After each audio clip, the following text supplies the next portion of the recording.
Hey guys, Luke here from Flukes Kitesurfing. Welcome to this video. In this video, we're going to go through the beginner steps to learning how to water start using a Parawing. As a beginner Parawinger myself, this was a really steep learning curve and something that I definitely struggled with. And so I wanted to make this video breaking down all of the steps of what I had to learn before I lose touch with all of those finer details that I was learning and adjusting while I was learning to water start on the Parawing myself, to finally getting up on foil. So in this video, we're going to go through some general concepts, then we're going to go through it step by step in fine detail, and then we'll go through some troubleshooting tips at the end of this video. So let's get into it.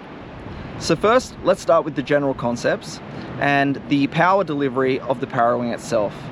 For me, the Parawing really only pulls as a steady pull. I found that moving the Parawing, pumping the Parawing, holding the Parawing in different positions didn't really offer any additional benefit other than the steady pull that it's gaining from the wind in a steady position. And so what I found was I needed to find that perfect position with my hand so that the Parawing would constantly have that steady pull and not be erratically going from powered, depowered, and erratically moving through the sky. What you're looking for is that the Parawing has a good solid pull, but isn't stalling back into the wind window and isn't flying forward in that depowered position. One of the things you'll notice when it's too depowered is some of the wings will start to crumple, and when it's too stalled out, you'll find it sort of dropping back into the window. So you're looking for it to sit right in that power position where it's pulling you, you've got a good amount of force on your arm, isn't depowered and isn't stalled out. Each brand is going to have a slightly different hand position that's going to offer that steady pull. So you need to find that with your brand. For the rest of this video, I'm going to reference a couple of different hand positions. The steady pull position and also the depowered position. The depowered position is moving your hand slightly towards the front and depowering the Parawing while we're getting set up for the water start. I'll also be referencing my backhand or front hand. For me personally, learning to water start, I'm a regular stance rider. That's my most comfortable riding stance. And so if I'm riding left foot forward and I'm going to be carving to the left, then my front hand would be my left hand and my backhand would be my right hand. Secondly, in order to water start on the Parawing, there needs to be enough energy and enough power in order to pull you up out of the water to get the foil flying, to break that water surface tension with the board.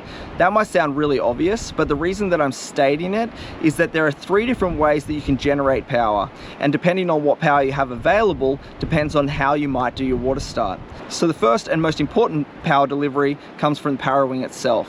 Secondly, you might be able to use a swell or some chop that helps propel the board forward as well. And thirdly, you've got your legs, so pumping the foil, which will also generate power. It's the combination of those 3 power sources that allow you to get up on foil, and it's key to understand that as we're going through the tutorial. For me personally, I needed about 20 knots, and that's on my 4.2 meter wing. That was the minimum that I can have in order to water start. If you want to save yourself the trouble and the frustration and getting exhausted like I was walking around the beach, never being able to get up on foil time and time again, don't bother going out in any lighter wind than that. That's my advice for sure. The stronger the wind, the easier this is, and then as you get better, you can start to reduce your wind speed as your technique improves. So the beginner guide to how to water start on a Parawing. So to start, I'm in the water, the Parawing's in the air. What I'll do is I'll put the Parawing into my front hand in the depowered position. I'll use my right hand or my backhand to go onto the board and pull myself up onto the board to lay on my stomach. The Parawing's at 12 o'clock, straight up in the air. I'll then slide up into the seated position on the board, the nose of the board pointing directly downwind. As soon as I've done that, I'll start to turn the board perpendicular to the wind with the nose in the direction that I want to start my water start. At the same time, I switch my hands, so I put my backhand onto the Parawing in the steady pull position. Having the board perpendicular to the wind or across the wind stops you getting pulled downwind, and you can sort of sit stationary in that position. The next step is to slide up onto your knees. With my backhand on the Parawing, I use my front hand to help support me as I slide up onto my knees. You can then fly the Parawing down into the 45-degree position in the direction that you want to travel, and you'll start to build momentum. Once you feel like you have a bit of momentum for balance, you can get up onto your feet and stand up on the board. try and stand in a stable position and not bent over, which is the tendency as the Parawing is kind of pulling you forward. Try and lean back into it a little bit and stand up nice and stable. You can then reach forward with your front hand and put it on the bar as well. However, what I found is I want to keep my pressure on the backhand and keep the Parawing in the steady pull position and not accidentally pull on the front hand and pull it into the depowered position. The momentum helps with balance here, so you want to be in taxi mode with the board still on the water, but traveling across the wind at a slow speed. At this time, you want to look down and make sure your feet are in the correct position to fly the Parawing. So you don't want to be too far forward or too far back, so that once you finally get up on foil, you're balanced and you're ready to fly. In most cases, your back foot will be just at the front of the mast, but that will vary based on your setup. So now we're ready to water start. So the board still pointed across the wind, perpendicular to the wind. The Parawing held at 45 degrees, and we're starting to build a little bit of momentum.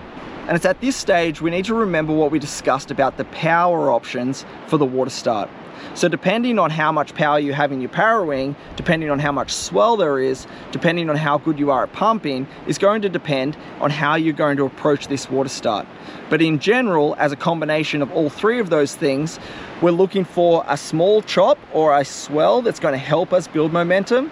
We're looking for a wind gust that's going to give us enough power in the Parawing, and we're getting ready to pump with our legs. Once you feel like you have enough power sources lined up and you're ready to water start to turn the nose of the board slightly downwind, about in between 15 and 30 degrees from the perpendicular angle. This will start to build a slight bit of more momentum. Your backhand still on the Parawing, holding that steady pull position. Your front hand still just balancing there, but not depowering it. Look for that swell and then start to pump. If your power sources are correct, you'll start to build momentum, pumping with your legs, and as you start to feel the foil lift you up into the sky, give it a couple more small pumps just to make sure you don't accidentally touch down, and now you should be up foiling. You want to stay very centered and balanced on top of the board at this point. The Parawing will still be pulling you, but you need to almost immediately start to turn back upwind, so back perpendicular to the wind. This will help build apparent wind into the Parawing. If you aim at it for too long, it will become very unsteady. So as soon as you're up on foil, you start to tend back perpendicular to the wind, across the wind, even upwind slightly, and you'll feel that support you'll start to get from the Parawing as it starts to build load in the Parawing, and you get that apparent wind, which means you can sort of lean against it a little more and you'll feel more comfortable. At the same time, what I found is you'll start to feel a lot of power coming from the wing, and so that front hand comes into play at this point.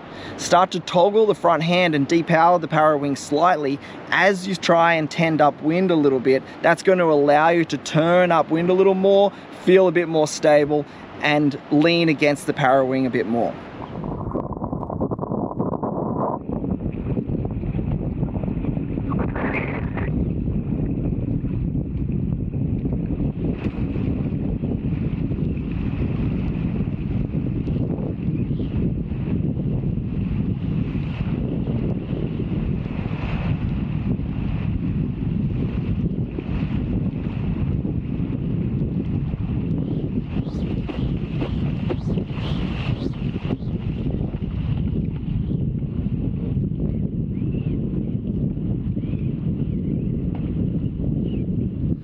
So that's it in detail, step by step. Let's recap it really quickly.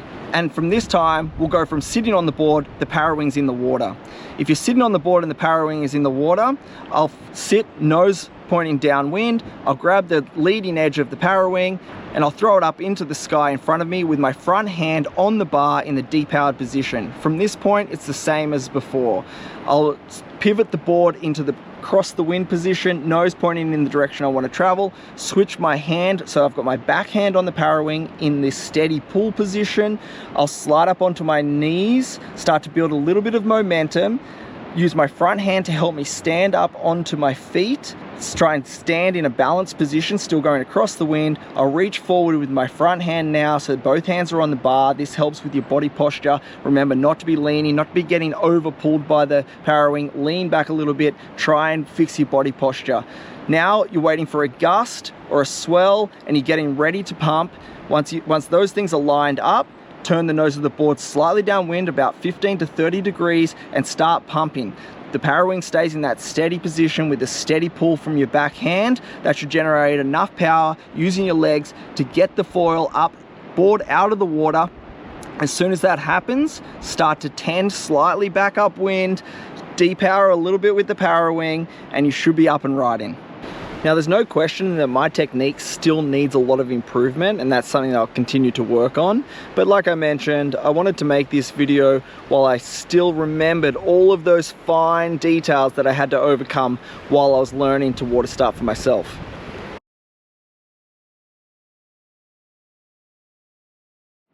So now let's go through some troubleshooting tips that I learned the hard way. First off, moving the Parawing. I'm sure there are some subtleties that better riders than I have found out that they can use the Parawing to generate slightly more power in the time of need in order to water start. But for me, I've tried a variety of different things. I've tried power stroking the Parawing like I would a kite. That didn't really help. I tried keeping the Parawing slightly higher so that it would pull me up instead of forward. That didn't really help. I've tried pumping the Parawing. That didn't really help. I've tried depowering and powering on the Parawing. None of that really helped. So what I found was the most simple way for me to finally be able to water start was to keep the Parawing at 45 degrees in a very steady position and focus more on my balance and my pumping and the angle that I'm on instead of trying to fly the Parawing. Just using it for that steady pull, and that really helped me now say, okay, I can just, what am I doing here? I'm looking for this chop, I'm pointing 15 degrees downwind, I'm pumping with my legs, Parawing, I'm not thinking about too much. Once I start to fly, then I can start to turn back upwind, and then you'll feel the load from the Parawing, and that's when the depowering and powering comes into play. That's when, maybe holding it a little higher, a little lower, that all comes into play. But for the water start, I found that steady pull in that steady position really helped me. Next, if you can just never get up on foil, I had this for 3 sessions, not being able to actually even get up on foil, you might just need to check your equipment first. Having a big enough Parawing in stronger wind, that was the #1 for me. You might be able to go to a bigger front wing, although I learned all of this on a 1,050 square centimeter front wing, but you might want to go to a bigger size so you can get earlier lift. But for me, it was all about just making sure I had enough wind and a big enough Parawing in order to pull me up out of the water.